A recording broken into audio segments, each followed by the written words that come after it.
Salam saudara-saudaraku yang terkasih di dalam Tuhan. Selamat datang dan selamat berjumpa kembali melalui channel ini.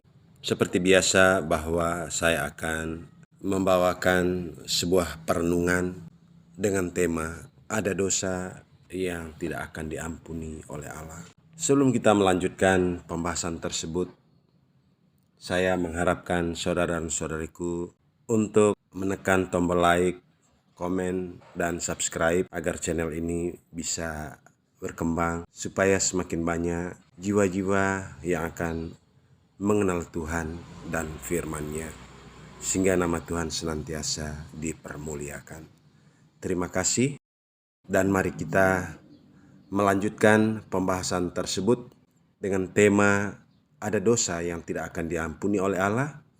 Maka mari kita buka Injil Matius pasal 12 ayat yang ke-31 dan 32.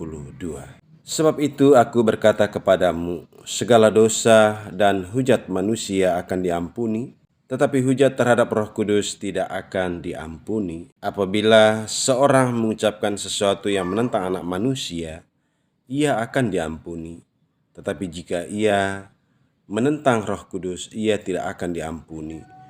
Di dunia ini tidak, dan di dunia yang akan datang pun tidak. Saudara-saudaraku, sudah kita mendengar penjelasan yang disampaikan oleh Yesus sendiri kepada murid-muridnya dan kepada kita semua. Tema perikopa dari bacaan ini adalah Yesus dan Beelzebul. Beelzebul adalah penghulu setan. Tentu dia memiliki kekuatan yang besar untuk menaklukkan manusia dan untuk membunuh manusia serta merancangkan sesuatu yang jahat kepada manusia. Dan begitu juga banyak pengikut-pengikutnya, sehingga bagi pengikut-pengikutnya Beelzebul atau iblis ini tentu memberikan kewenangan dan kekuatan dan kekuasaan kepada mereka. Pertanyaannya, kepada siapakah yang telah berbuat dosa terhadap hujatan Roh Kudus ini? Menurut pemikiran hemat saya, bahwa mereka yang telah melakukan perbuatan dosa terhadap Roh Kudus adalah orang-orang yang memiliki hubungan batin dengan Beelzebul atau iblis ini, atau mereka yang mendapatkan hak penuh dari Beelzebul atau iblis ini, yaitu dengan segala kekuatan ilmu sihirnya, kekuatan ilmu hitamnya, kekuatan ilmu dukun dan santet yang bisa membunuh manusia dan juga yang bisa mencelakakan manusia dan merencanakan sesuatu yang jahat kepada manusia. Nah, mereka-mereka inilah adalah golongan-golongan atau orang-orang yang telah jatuh terhadap dosa yang satu ini, yaitu dosa hujatan terhadap Roh Kudus. Kenapa saya katakan bahwa mereka adalah golongan-golongan orang-orang yang telah jatuh terhadap dosa hujatan Roh Kudus? Karena mereka memiliki hubungan batin, hubungan gaib terhadap iblis atau terhadap Beelzebul ini. Sebab hati dan pikiran mereka, jiwa dan roh mereka adalah milik iblis seutuhnya.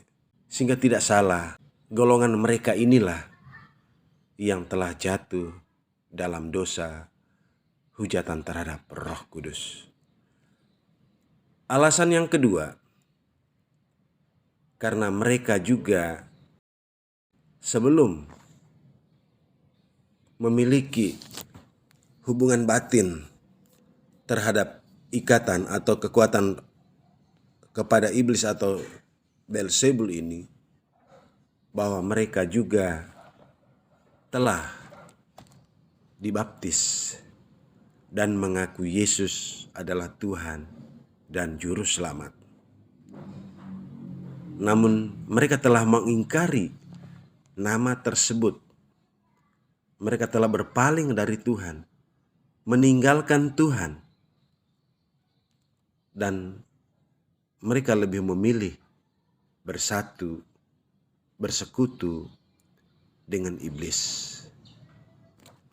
Jadi itu adalah alasan yang paling tepat dari saya bahwa orang-orang yang telah jatuh terhadap dosa terhadap Roh Kudus ini, bahwa mereka-mereka yang telah memiliki hubungan-hubungan batin, kekuatan-kekuatan gaib terhadap iblis atau setan atau Beelzebul,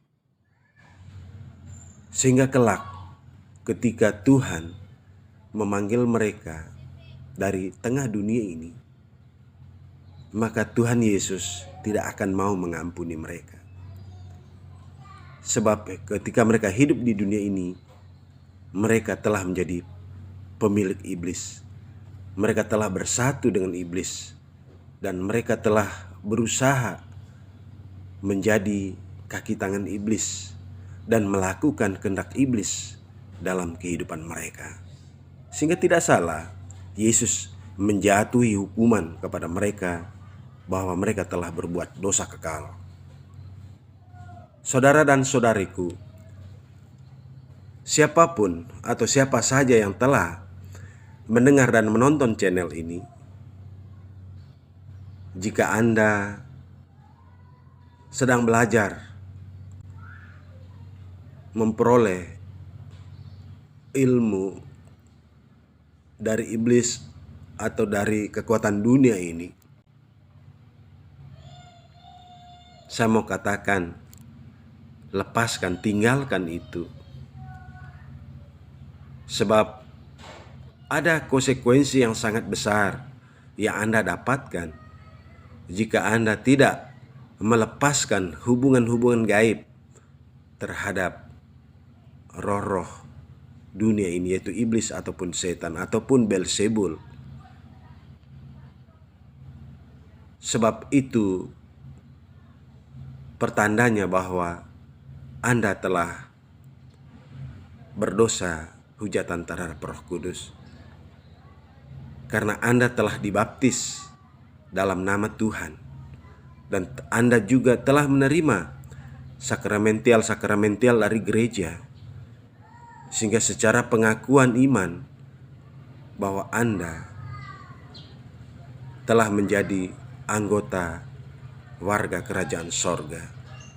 Tetapi Anda telah berpaling, Anda telah mengingkar dari itu semua, dan Anda lebih memilih bersekutu terhadap iblis, terhadap setan atau Beelzebul, sehingga Yesus tidak segan-segan menjatuhkan hukuman yang kekal.